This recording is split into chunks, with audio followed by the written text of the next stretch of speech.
రోడ్లేమని బతిలాడుతున్నా వెళ్ళి అడుగుతున్నా రోడ్డు గురించి వదిలేయండి, తర్వాత చూద్దాం, తర్వాత చేద్దాం అంటే మేము మనుషులం కాదా?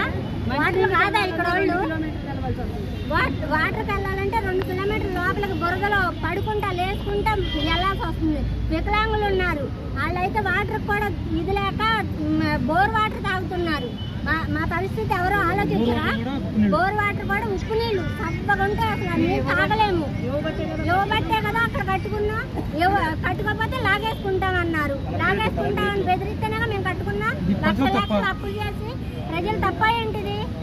మీరు మమ్మల్ని చంపడానికి అక్కడ తీసుకెళ్లి పడేశారా? లేకపోతే అధికారులైనా నాయకులైనా ఎవరైనా సరే మా గురించి పట్టించుకోండి. ఈసారి పట్టించుకోకపోతే ఊరుకునేదే లేదు. ఇంకా రాజకీయ నాయకులు అసలు ఏం చెప్తారు? ప్రజలు 50 మంది ఉన్నారు, 100 మంది ఉన్నారు, తర్వాత చూద్దాంలే. 50 మందికి 100 మందికి మరి ఓట్లు కాదా? ఆ ఓట్లు ఎత్తనే ఈయన గెలిచాడు ఎమ్మెల్యేగా. ఒక కోటికైనా వస్తారుగా, రాకుండా ఉండరుగా.